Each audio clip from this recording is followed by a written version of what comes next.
Friends, आज हम लोग लीगल जो कि जेआरडी का हमारा तीसरा पेपर होता है उसी के मॉक टेस्ट सीरीज़ का हम लोग पार्ट 15 स्टार्ट करने वाले हैं। आज के इस पार्ट 15 में हम कुछ आगे के इंपॉर्टेंट क्वेश्चन डिस्कस करेंगे। आज का हमारा पहला क्वेश्चन है, a company wants to appoint X Y Z as directors in the same meeting. एक कंपनी चाहती है कि एक्स वाई जेड ये तीन अलग अलग पर्सन है, इन सभी को डायरेक्टर अपॉइंट कर ले एक ही मीटिंग में। So how many resolutions are required to be passed. So director जब अपॉइंट किए जाते हैं तो रेजोल्यूशन पास होता है, तो क्या एक ही रेजोल्यूशन में पास करके दो तीन लोगों को एक साथ डायरेक्टर अपॉइंट किया जा सकता है? तो ये डायरेक्टर का अपॉइंटमेंट वाला चैप्टर आपका लीगल का मैंने बुक्स आपको बताया था, और बुक पे मैकमिलन बुक से जब हमने ये चैप्टर डिस्कस किया था वहाँ पे मैंने आपको बोला था कि जो डायरेक्टर होते हैं हर डायरेक्टर के लिए अलग से सेपरेट रेजोल्यूशन पास होना चाहिए। तो वही इसका आंसर होगा, it has to be separate resolution for each director to be appointed. तो हर डायरेक्टर के लिए एक्स वाई जेड सबका जो रेजोल्यूशन है वो अलग अलग पास होगा, तीनों डायरेक्टर का अलग अलग रेजोल्यूशन पास होगा। एक ही रेजोल्यूशन में हम तीनों को एक साथ डायरेक्टर अपॉइंट नहीं कर सकते। सो इसका आंसर हो जाएगा D, it has to be separate resolution for each director to be appointed, कि हर डायरेक्टर के लिए अलग अलग रेजोल्यूशन पास होना चाहिए। सेकंड देख लेते हैं, Which of the following is correct in context of Consumer Protection Act? Consumer Protection Act भी हमने इस चैप्टर में पढ़ा था, कंज्यूमर प्रोटेक्शन वाले चैप्टर में। तो बोल रहे हैं कि क्या उसमें से करेक्ट है, तो आपको बहुत सारे ऑप्शन दिए। सो इसमें हमारा आंसर है, a voluntary association of consumers can file a complaint on behalf of consumer. मतलब अगर कंज्यूमर चाहे उसके बिहाफ पे कोई वॉलंटरी एसोसिएशन है वो फाइल करना चाहती है कंज्यूमर, उस कंज्यूमर के बिहाफ पे कंज्यूमर प्रोटेक्शन एक्ट में अगर वो चाहती है कि वो कंप्लेंट फाइल करे तो वो भी पॉसिबल है। ठीक है, वॉलंटरी जो एसोसिएशन होता है कंज्यूमर्स का, उसमें क्या होता है कि अगर कोई कंज्यूमर खुद नहीं जो है केस फाइल कर पा रहा, कुछ नहीं खुद से कंप्लेंट नहीं कर पा रहा, तो जो वॉलंटरी एसोसिएशन है वो उस कंज्यूमर के बिहाफ पे भी जो है कंप्लेंट फाइल कर सकती है। तो उसका आंसर हो जाएगा B, B is the correct answer. Next है, an agreement in which a party to the agreement has the option to treat the agreement illegal. उस एग्रीमेंट को क्या बोलता है जिसमें जो एग्रीमेंट में पार्टीज है, मान लीजिए दो लोग हैं जितने भी है, तो उनके पास ऑप्शन रहता है कि वो उस एग्रीमेंट को इलीगल भी बोल सकती है कि इलीगल है। क्या ऐसा हो सकता है? तो उस एग्रीमेंट को क्या बोलते हैं? उसको बोला जाता है वॉइडेबल एग्रीमेंट, मतलब जिसको वॉइड किया जा सके। ठीक है, बोला जाए कि हाँ ये वॉइड है, ये नल है, और ये जो वॉइड है, ये जो एग्रीमेंट है इसको इनवैलिड एक तरह से भी वो बोल सकते हैं। ठीक है, नल वॉइड इनवैलिड आप बोल सकते हैं। तो उस एग्रीमेंट को क्या बोला जाता है? Voidable agreement. नेक्स्ट है, a contract to perform the promise और discharge the liability of third party if third party default is called. तो देखिए, उस एग्रीमेंट को, उस कॉन्ट्रैक्ट को क्या बोलते हैं जिसमें जो आप किसी थर्ड पार्टी की जो लायबिलिटी है, अगर वो थर्ड पार्टी डिफॉल्ट कर जाती है तो आपके ऊपर वो लायबिलिटी आ जाएगी, आप उसको परफॉर्म करोगे। तो वो किस में होता है? वो गारंटी में होता है ना। गारंटी में तो तीन पार्टीज होती है, इसमें एक पर्सन जो है दूसरे पर्सन को बोलता है कि मैं किसी थर्ड पर्सन के लिए गारंटी दे रहा हूँ। ठीक है, किसी थर्ड पर्सन को बोलता है कि मैं आपके लिए गारंटी दे रहा हूँ, अगर इन केस ये आपका पेमेंट नहीं करता तो हम पेमेंट कर देंगे। और गारंटी हमने बहुत बार डिस्कस भी किया है ना। इंडेमनिटी होता है सेव फ्रॉम लॉस, आपको कोई लॉस है तो उससे आपको जो प्रोटेक्शन मिलेगी वो इंडेमनिटी होता है। आपका जो इंश्योरेंस है वो आपका इंडेमनिटी का एग्जाम्पल हो गया। और इंडेमनिटी में दो पार्टीज होती है और गारंटी में तीन पार्टीज होती है। तो जहाँ पर भी आपको जो थर्ड पार्टी दिख गया वो हमारा गारंटी ही होगा। नेक्स्ट है हमारा, mortgage can be created to secure which is wrong. तो आपको बताना है मॉर्टगेज क्या होता है। जो भी हमारा इमूवेबल प्रॉपर्टी है उसमें बैंकों का जो इंटरेस्ट क्रिएट होता है, लेंडर का जो इंटरेस्ट क्रिएट होता है उसको बोलते हैं मॉर्टगेज। ठीक है, इंटरेस्ट मतलब उनका राइट है। इन केस अगर उनके लोन का पैसा उनको नहीं दिया जाता तो वो क्या कर सकते हैं? इस प्रॉपर्टी को बेच सकते हैं अपने लोन की रिकवरी के लिए। उस राइट को, उस इंटरेस्ट को बोला जाता है। ठीक है, अपना इंटरेस्ट क्रिएट करना, उस राइट को बोला जाएगा। सो बोल रहे हैं कि मॉर्टगेज क्रिएट किया जा सकता है किस किस को सिक्योर करने के लिए। तो कोई आपका एग्जिस्टिंग लोन है, मतलब आपने पहले से लोन दिया हुआ है और उसके लिए भी आप अपना मॉर्टगेज करवा सकते हैं। Loan to be advanced, loan अभी आप उसका पेमेंट करेंगे कुछ टाइम बाद। और फ्यूचर डेट, मतलब भविष्य में आप पेमेंट देंगे, भविष्य में आप लोन देंगे। ठीक है, लोन टू बी एडवांस मतलब अभी इसका पेमेंट करना बाकी है और यह है कि फ्यूचर में आपको लोन देने वाले हैं।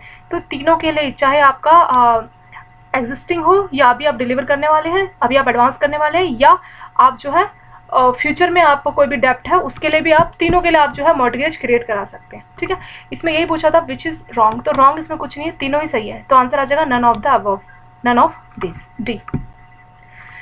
नेक्स्ट है, the Lok Adalat is constituted under provision of which of the following act. आप जानते हैं कि लोक अदालत बना है और ये बहुत ज़्यादा हेल्पफुल रहता है। लोक अदालत के बारे में भी हम बहुत बार डिस्कस कर चुके हैं, इसमें से क्वेश्चंस भी आपके बहुत पूछे जाते हैं। सो बोला है कि लोक अदालत में जो है, मान लीजिए कोई केस आपका हाई कोर्ट में कोई केस पेंडिंग चल रहा है या आपका सिविल कोर्ट में या आपका सुप्रीम कोर्ट में कहीं पे भी केस पेंडिंग चल रहा है तो ये डिस्ट्रिक्ट्स और स्टेट और सेंट्रल लेवल पे जो है लोक अदालत टाइम टू टाइम सेटअप की जाती है। तो ये इनको पावर किसने दी कि आपको मालूम होगा कि लोक अदालत में जो है, पहले हम पढ़ लेते हैं कौन सा एक्ट है। तो वो एक्ट है हमारा लीगल सर्विसेज अथॉरिटी एक्ट 1987 का जो एक्ट है। इसी एक्ट के तहत लोक अदालत को स्टेचुटरी अथॉरिटी की पावर दी गई है और ये पावर दी गई कि आपको जो पावर है, आपका जो डिसीजन है वो सिविल कोर्ट के इक्विवेलेंट है। मतलब होने में तो ये कोर्ट नहीं है पर आपका जो डिसीजन है सिविल कोर्ट के इक्विवेलेंट माना जाएगा। और आपने कोई भी एक आदेश दे दिया, फाइनल में जो इनका डिसीजन है होता है, आपस में पार्टीज मिलकर डिसीजन देती है और फिर फाइनली लोक अदालत डिक्लेयर कर देती है कि ये हमारा आदेश है, ठीक है, दोनों की बातें सुन के, जिसमें दोनों की रजामंदी रहती है। तो एक बार इन्होंने कोई अपना आदेश दे दिया, इन्होंने कोई अपना डिक्री सुना दिया, तो उसके बाद आप कहीं पर भी उसके खिलाफ अपील नहीं कर सकते। सुप्रीम कोर्ट में भी आप नहीं जा सकते लोक अदालत के खिलाफ, ठीक है। एक बार अगर उन्होंने डिग्री दे दिया तो कहीं पे भी इसकी अपील नहीं होगी। तो वो सारी की सारी पावर इसको कहाँ पे, लोक अदालत को कहाँ से दी गई है, वो है लीगल सर्विसेज अथॉरिटी एक्ट 1987 के तहत इतनी सारी पावर हमारे लोक अदालत को दी गई है। और इसमें एक इसका रीज़न भी है कि अपील आप इसके खिलाफ, इसका जो आदेश है, इसका जो फाइनल डिसीजन है, उसके खिलाफ आप अपील कहीं पे भी इसलिए नहीं कर सकते। उसका रीज़न ये है कि लोक अदालत में ये अपनी तरफ से फैसला नहीं सुनाते। मान लीजिए कोई दो पार्टीज है ए और बी, इनके आपस में किसी बात को लेके बहस थी, कुछ फैमिली प्रॉपर्टी को लेके कुछ इनका इशू चल रहा था, हाई कोर्ट में मान लीजिए काफ़ी टाइम से पेंडिंग था, तो इनको भी अपने वकील का बहुत पैसा देना पड़ता था और जो बी है उनको भी बहुत वकील का पैसा देना पड़ रहा था। इनको लगा कि जो है इतना ज़्यादा प्रॉपर्टी का, मतलब प्रॉपर्टी बहुत हाई अमाउंट की नहीं थी, ये नहीं बोल सकते कि प्रॉपर्टी बहुत करोड़ों की थी। मान लीजिए कुछ 10 या 15 लाख की प्रॉपर्टी है जिसका इशू इतने टाइम से पेंडिंग चल रहा है, तो इनका जो वकील का फीस है वही इनका 2-3 लाख हो गया। ए का भी 2-3 लाख रुपये वकील की फीस में खर्च हो गया और बी का भी, और आने जाने का जो भी छोटा मोटा का किराया है, तो बहुत इनके खर्च हो रहे थे। तो उन्होंने सोचा दोनों ने मिल के, ठीक है, तो लोक अदालत में ऐसा होता है कि एक की मर्जी नहीं चलती, इसमें दोनों की मर्जी होती है। अगर ए भी चाहता है और बी भी चाहता है तभी जो ये केस है ये हाई कोर्ट से बोल के अपना लोक अदालत में अपना ये केस भेज सकते हैं, ठीक है। और एक बार लोक अदालत में केस चला गया तो ये दोनों से पूछेगा कि आप दोनों क्या चाह रहे हैं। फाइनल सेटलमेंट ए और बी को मिलके आपस में ही करनी है लोक अदालत के सामने। और एक बार अगर कोई फैसला ए और बी आपस में डिसाइड कर लेते हैं कि ठीक है, और ये भी ऑप्शन देता रहेगा, तो ए और बी का मान लीजिए सेटलमेंट हो जाता है किसी बात पे लेके, तो फिर वो अपना आदेश सुना देगी लोक अदालत की, ठीक है ए और बी ने अपना जो है सेटलमेंट इतने रुपए में कर लिया, अब ये फाइनल है। ए और बी की तो उसमें ऑलरेडी मंजूरी थी क्योंकि उनकी परमिशन से तो वो सेटलमेंट हुआ था। सो ए और बी की तो उसमें मंजूरी ऑलरेडी है। तो इसीलिए, क्योंकि इसमें लोक अदालत ने अपने हिसाब से खुद से फैसला नहीं सुनाया, इन्होंने आपकी बात सुनी है। ए और बी जिसका केस चल रहा था उन्होंने एक तरह से डिसाइड किया, ये बोल सकते हैं, ठीक है। तो एक बार लोक अदालत के सामने तो उन्होंने बोल दिया कि ठीक है हम सेटलमेंट के लिए तैयार हो, इतना मान लीजिए 10 और 15 लाख के बीच में अटके हुए, तो बोला कि 12 लाख का सेटलमेंट कर लेते हैं, ठीक है। ए ने बी को प्रॉपर्टी बेची या फिर इनके बीच में जो पैसे का जो इशू था, मान लीजिए 12 लाख में सेटलमेंट, ये केस हो गया। सो अब घर जाके कोई मना नहीं कर सकता, बी ये नहीं बोल सकता कि अरे मैंने तो ऐसे ही बोला था, ऐसे नहीं चल सकता, ठीक है। अभी डिसीजन जो लोक अदालत में वो आपकी मर्जी से होता है, तो जब आपकी मर्जी से होता है तो फिर आप बाद में क्यों अपना मन चेंज करके अपील कर सकते हैं, नहीं कर सकते हैं। तो इसीलिए जो है टाइम वेस्ट किसी का भी ना हो, तो इसीलिए वो अपील का इसमें ऑप्शन नहीं रखा जाता और उसकी ज़रूरत भी नहीं, क्योंकि इसमें लोक अदालत का जो जज जो भी होता है वो खुद से फैसला नहीं सुनाता है, वो आपसे पूछता है और आप लोग मिलकर डिसाइड करते हैं, मिलकर आपस में आप लोग सेटलमेंट करते हैं। तो इसीलिए इसके खिलाफ कहीं पर भी अपील नहीं की जा सकती। तो ये आपको अगर एक्ट याद रखना है तो आप याद रखिए लीगल सर्विस अथॉरिटी एक्ट 1987। अगर इनका सेटलमेंट हो जाता है तो ठीक है, नहीं होता तो ये तो अपना कोई फैसला नहीं सुनाता है, तो वापस केस जहाँ से, अगर मान लीजिए हाई कोर्ट से केस आया तो वापस हाई कोर्ट में चला जाएगा और जैसा चल रहा था वो वैसे ही अपना कंटिन्यू हो जाएगा। और अगर सेटलमेंट हो जाता है तो आपने कोर्ट की जो ऑलरेडी फी पे कर दी वो आपको रिफंड हो जाती है, ठीक है। तो ये सारा हमारा लोक अदालत का हो गया। नेक्स्ट है in which of the following cases the SARFAESI act provisions are applicable. SARFAESI act आप जानते हैं कि जो सरफासी एक्ट 2002 में आया था, इसके तहत बैंकों को ये पावर दी गई थी कि बैंक जो है एक प्रॉपर सरफासी नोटिस भेज के किसी भी जो लोन के लिए बैंक ने जो भी असेट है, मान लीजिए कोई भी प्रॉपर्टी का है या फिर मूवेबल या फिर इमूवेबल प्रॉपर्टी है, तो उस पर बैंक सरफासी नोटिस भेज सकता है। और सरफासी नोटिस भेजने के बाद ये भी बोल सकते हैं कि आपको इतना टाइम दिया जा रहा है और उतने टाइम के अंदर आपको पेमेंट करनी है। तो मतलब बैंकों को पोजीशन लेने के लिए, किसी भी जो प्रॉपर्टी को कस्टमर यूज़ कर रहा है, कार को कस्टमर यूज़ कर रहा है, तो उसकी पोजीशन लेने के लिए कोर्ट के चक्कर काटने का जरूरत नहीं है। खुद से बैंकों को सरफासी एक्ट के तहत बैंकों को पावर दी कि आप सरफासी नोटिस भेजिए, टाइम दीजिए, 1 मंथ या 45 डेज इसमें रहता है कुछ, तो उतने टाइम के बाद आप वापस इनको बोल सकते हैं। सो इस क्वेश्चन में यही बोला है कि कहाँ पे आपका सरफासी एक्ट एप्लीकेबल, प्रोविजन और एप्लीकेबल, कहाँ पे एप्लीकेबल है, ये पूछा कि कहाँ पे एप्लीकेबल है। तो पहला है कि अगर बैंकों को सिक्योरिटी इंटरेस्ट क्रिएट कराना है किसी भी वेसल्स में या फिर किसी भी एयरक्राफ्ट में या फिर किसी भी ज़मीन में, ठीक है, लैंड, इन तीनों ही केसेस में जो है सरफासी एक्ट नहीं होता, ये आप बोल सकते हैं, इसका एक्सेप्शन है, ठीक है, इसको आप याद रखेंगे। किसी भी वेसल में अगर आपको सिक्योरिटी इंटरेस्ट क्रिएट कराना है या किसी भी एयरक्राफ्ट में या किसी भी ज़मीन में अगर आप सिक्योरिटी इंटरेस्ट क्रिएट कराना चाहते हैं, मतलब आपने नोटिस भेजा और आपने बोला कि ये ज़मीन के लिए हमने आपको जो भी आपको लोन दिया है और ज़मीन को आपने गिरवी रखा है तो हम आपकी ज़मीन बेच देंगे, तो उसके लिए जो है बैंक सरफराजी एक्ट का जो अपनी पावर है वो यूज़ नहीं कर सकता है, ठीक है, वेसल्स, एयरक्राफ्ट और लैंड। तो वही पूछा था कि कहाँ पे जो है एप्लीकेबल है, तो इनमें से तो कहीं पे भी एप्लीकेबल नहीं है, तो हम आंसर में क्या बोल देंगे, none of the above. Next है, in a contract of indemnity the person who makes the promise to save a person from loss is called dash and the person who is entitled to be compensated is called dash. तो आपको ये बात मालूम है, ये भी हम बहुत बार डिस्कस कर चुके हैं, कॉन्ट्रैक्ट ऑफ इंडेमिनिटी क्या होता है। इंडेमिनिटी जो वर्ड है इसका मतलब ही होता है सेव फ्रॉम लॉस, ठीक है, आपको लॉस से जो प्रोटेक्शन देगा, आपको बचाएगा, उसको आप बोल सकते हैं इंडेमिनिटी। इसका एग्जांपल आप इंश्योरेंस कंपनी वाले मान सकते हैं, जैसे आप अपना कार इंश्योरेंस, लाइफ इंश्योरेंस ये सब कराते हैं ना, वो सब इंडेमिनिटी हमारा होता है। सो इसमें बोला है जो पर्सन प्रॉमिस कर रहा है कि मैं आपको लॉस से बचाऊंगा, उसको क्या बोला जाएगा, उसको बोला जाएगा इंडेमिनिफायर, ठीक है। अगर आपने मान लीजिए LIC आपने करवा रखी है अपने लिए, तो इंडेमिनिफायर कौन हो गया, LIC वाले, कि जो बोलेगा, जो प्रॉमिस कर रहा है कि आपको हम लॉस से सेव करेंगे। And the person who is entitled to be compensated, मतलब आप अगर मान लीजिए आपने कार इंश्योरेंस करा रखा है, ठीक है, किसी भी इंश्योरेंस कंपनी से, मान लीजिए LIC से आपने कार इंश्योरेंस करवा रखा है, या किसी और अपने कंपनी से मान लीजिए कार इंश्योरेंस करवा रखा है, सो आप क्या करेंगे, इंडेमिनिफायर होगी वो इंश्योरेंस कंपनी, और जिसको मतलब आपको बोला जाएगा इंडेमिनिटी होल्डर, मतलब जिसको कंपनसेशन दिया जाएगा अगर ऐसा कोई लॉस आपको होता है। The person who is entitled to be compensated, तो उसको क्या बोला जाएगा, इंडेमिनिटी होल्डर, ठीक है, मतलब आपको बोला जाएगा इंडेमिनिटी होल्डर, और जो कंपनी जिसने आपको इंश्योरेंस करके दिया उसको बोला जाएगा इंडेमिनिफायर, ठीक है, वही होता है हमारा कॉन्ट्रैक्ट ऑफ इंडेमिनिटी। नेक्स्ट देख लेते हैं, इसमें बोला है which of the following definitions as per sales of goods act is not correctly stated. तो बोल रहा है कि जो सेल्स ऑफ गुड एक्ट्स है उसके हिसाब से कौन सी स्टेटमेंट गलत दी है या फिर करेक्टली नहीं बोला गया। तो पहला है, buyer is a person who agrees to buy goods, तो बायर वही तो होता है ना जो एग्री होता है कि मैं सामान खरीदूंगा, तो ये बात सही है, बायर की डेफिनेशन सही दी है। बी है, seller is a person who sells goods, seller उसको बोला जाएगा जो कि गुड्स को बेचेगा, सही बात है, बायर वो जो है जो कि खरीदता है और सेलर वो जो उस गुड्स को बेचता है।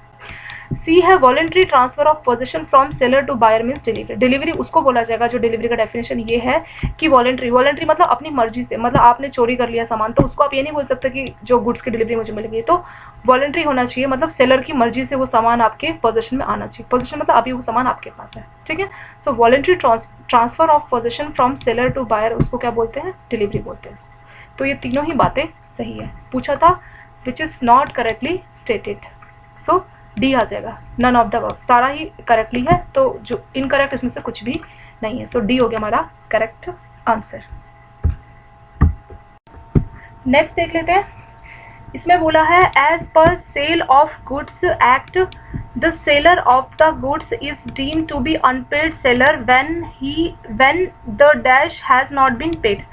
बोल रहे हैं कि सेल ऑफ गुड्स एक्ट है उसके हिसाब से जो सेलर ऑफ गुड्स है उसको डीम्ड मतलब मान लिया जाएगा कि वो अनपेड सेलर है, मतलब उसको गुड्स के सेलर को हम बोलेंगे कि अनपेड सेलर है। कब हम उस गुड्स के सेलर को अनपेड बोलेंगे, when the dash has not been paid, जब क्या उसको पे नहीं होगा, जब उसको प्राइस, जो गुड्स का जो प्राइस है, जब उसको पेमेंट नहीं मिलेगा, गुड्स का जो प्राइस नहीं मिलेगा उसको, तो उसको हम बोलेंगे कि ये अनपेड सेलर है, ठीक है। तो प्राइस मिलेगा तो हम बोलेंगे कि ये पेड सेलर है, और अगर उसको नहीं मिला तो उसको हम अनपेड सेलर बोलेंगे। सिंपल आपका क्वेश्चन था।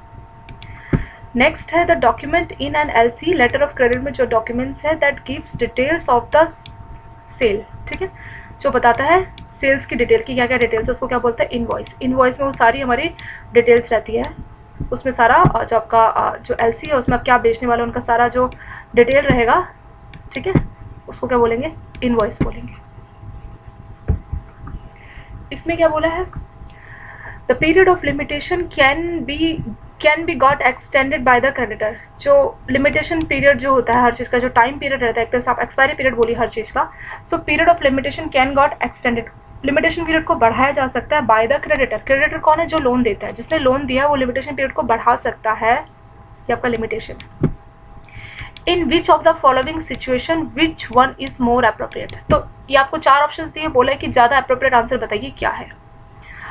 एक आंसर है if the borrower has acknowledge the debt. Acknowledge का मतलब होता है कि बैंक ऐसे लिख के देगा एक कागज पे कि आपका आपने इतना टाइम पहले इतना लोन लिया, उसमें से आपने इतना पे कर दिया, लेकिन मान लीजिए बैंक ने बोला कि आपने 2 साल पहले 5 लाख का लोन लिया, या 5 साल पहले या 3 साल पहले, डिपेंड करता है कि क्या लोन लिया। मान लीजिए 3 साल का उसका लिमिटेशन पीरियड था, तो बैंक ऐसे बोल सकते हैं कि आपने 2.5 साल पहले कोई 5 लाख का लोन लिया और उसमें से आप 2 लाख पे कर चुके, अभी भी आपका 3 लाख पेंडिंग है, 3 लाख आपका ओवरड्यू है और वो आपको पे करना है, ठीक है। ऐसे बैंक अपना जो है बैंक लिख के देगा, बैंक की उसमें सील साइन सब रहेंगे प्रॉपर अथॉरिटी के। फिर जो है सेलर उसको रीड करेगा, सॉरी सेलर नहीं, बरोबर जिसने लोन लिया है वो रीड करेगा और वो उस पर अपने साइन कर देगा। उसमें डेट मेंशन रहेगा कि कौन सी डेट पे ये एक्नॉलेजमेंट है। हाँ बोलेगा ठीक है, यस हाँ मुझे पे करना और इतना मेरा लोन है, तो उसको बोला जाता है एक्नॉलेजमेंट।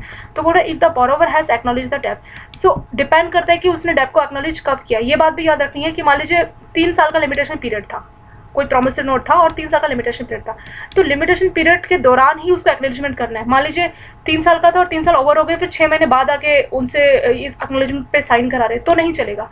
तो देखिए ज़्यादा अप्रोप्रिएट बी है। कैसे? पहले में बोला था if the borrower has acknowledge the डेब्ट, इसमें टाइम नहीं बताया था कि किस टाइम पे वो डेब्ट की एक्नॉलेजमेंट करेगा कि हाँ मैंने डेब्ट लिया और इतना इतना मेरा बचा हुआ है।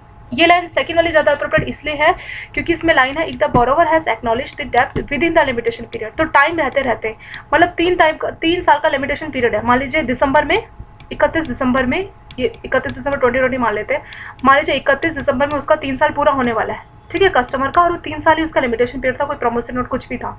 तो 31 दिसंबर से पहले पहले आपको लिखवाना है, ये जो एक्नॉलेजमेंट है इसमें साइन आपको 31 दिसंबर से पहले पहले करवाने हैं, तभी जो है लिमिटेशन पीरियड को आप एक्सटेंड कर सकते हैं, ठीक है। ये बात इंपॉर्टेंट है कि बोरोवर से जो कस्टमर है आपका, उससे लिमिटेशन पे साइन तो आप कराएंगे, लेकिन टाइम भी डिपेंड करता है कि कब आप करा रहे हैं। लिमिटेशन पीरियड के रहते रहते लिखा ना विद इन, ये वर्ड बहुत इंपॉर्टेंट है, with in the limitation period. Limitation period with in मतलब 31 दिसंबर को एक्सपायर होने वाला है, तो 31 दिसंबर से पहले पहले आप साइन करवा लीजिए। मान लीजिए आपने 1 दिसंबर को साइन करा लिया, 1 दिसंबर 2020, तो 1 दिसंबर से वो 3 साल आगे और बढ़ जाएगा, तो जितना भी लिमिटेशन पीरियड है वो दोबारा से उतने के लिए बढ़ जाएगा अगर कस्टमर अपने एक्नॉलेजमेंट दे देता है, पढ़ के अपने साइन कर देता है, ठीक है। तो डेट क्या है? With in the limitation period, तो इसीलिए बी वाला ज़्यादा अप्रोप्रिएट है और बी वाला ही हमारा करेक्ट आंसर इसमें होगा। नेक्स्ट क्या है? An evidence in writing as a proof of possessions or control of goods authorizing to receive the goods is called documents of titles to good। तो देखिए documents of title to goods क्या होता है, मतलब ये एक टाइप का evidence है, ये प्रूफ है। किसका प्रूफ है? कि जो गुड्स है आपको अथॉरिटी है कि आप जो है गुड्स को रिसीव करेंगे, authority to receive the goods, उसको बोला जाता है documents of title to good. मतलब टाइटल है आपका, आप इस गुड्स के ऑनर है या आपको इसको रिसीव करने का राइट है, उसको बोला जाता है documents of title to goods. Invoice तो वो हो गया डिटेल्स की क्या क्या चीज़ें हैं।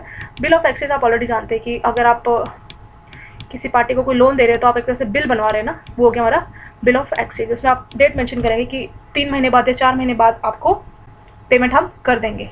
और बिल ऑफ एक्सचेंज जो लोन देने वाला है या फिर कोई उधार में सामान दे रहा है सेलर, तो वो बना के देता है। ऐसे एक प्रॉमिसरी नोट होता है, वो जो बोरोवर है जो लोन ले रहा है वो लिखता है मैं प्रॉमिस करता हूँ कि मैं 2 या 3 महीने बाद आपका पेमेंट वापस कर दूंगा, तो वो होता है प्रॉमिसरी नोट। प्रॉमिसरी नोट हमेशा बोरोवर लिखता है और बिल ऑफ एक्सचेंज जो है वो हमेशा सेलर या जो लोन दे रहा है वो लिखता है। और जो आपका राइट है, एविडेंस जो आपका प्रूफ है, वो बताएगा कि आपका पास राइट है कि आप गुड्स को रिसीव कर सकते हैं, आपके पास अथॉरिटी है, तो उसको बोला जाता है documents of title to goods. Next है in LC the beneficiary transfer his right in the letter of credit to third party, तो उसको बोला जाता है ट्रांसफरेबल एलसी, जिसमें क्या है आप अपना राइट किसी थर्ड पार्टी को ट्रांसफर कर देते हैं, उसको बोला जाएगा transferable LC. Green clause, red clause, irrevocable, ये सारा कुछ मैं आपको पहले की जो हमारे मॉक टेस्ट की जो सीरीज़ चली थी तो मैं इससे पहले आपको ये सब करा चुकी हूँ। तो अगर हम अपना राइट किसी और थर्ड पार्टी को ट्रांसफ़र कर देते हैं तो उसको बोला जाता है ट्रांसफरेबल एलसी। ऐसी एक आपका क्वेश्चन एलसी के ऊपर ही है। A bank who is appointed by the opening bank, opening bank के द्वारा जो अपॉइंट किया जाएगा to make payment on behalf of the opening bank, जो कि ओपनिंग बैंक के बिहाफ पे पेमेंट करेगा to the negotiating bank where documents are presented on due date. Due date पे आपने डॉक्यूमेंट्स प्रेजेंट कर दिए तो आपको पेमेंट करनी पड़ेगी। ओपनिंग बैंक कौन सा होता है? ओपनिंग बैंक वो होता है जो कि कस्टमर जो है, मतलब एक्सपोर्टर ना, नहीं एक्सपोर्टर तो जो इम्पोर्टर का जो इम्पोर्टर होता है जिसको मतलब पेमेंट देनी होती है, वही तो अपने बैंक से जाके लेटर ऑफ क्रेडिट ओपन कराता है, उसको बोलते हैं हम ओपनिंग बैंक, ठीक है। सो ओपनिंग बैंक के बिहाफ पे जो पेमेंट करता है उसको बोला जाता है रिम्बर्सिंग बैंक। वही बोला ना, अ बैंक हु इज अपॉइंटेड, और उसको अपॉइंट कौन करता है? उसको ओपनिंग बैंक ही अपॉइंट करेगा, तो जो ओपनिंग बैंक के बिहाफ पे पेमेंट करेगा उसको क्या बोलेंगे हम? रिम्बर्सिंग बैंक बोलेंगे। ठीक है, यही लिखा है कि जो ओपनिंग बैंक के बिहाफ पे पेमेंट कर दे to the negotiating bank. Negotiating bank को जब डॉक्यूमेंट्स उसको मिल जाते हैं ड्यू डेट पे तो उसको बोला जाता है रिम्बर्सिंग बैंक। बाकी टाइप के भी क्या होते हैं ये सभी मैं आपको पहले के जो क्वेश्चन है उसमें आपको मैं बता चुकी हूँ पहले। चलिए, इसके साथ आपका ये पार्ट 15 भी कंप्लीट हुआ, इसको आप प्रैक्टिस कीजिए और thank you so much for watching this video.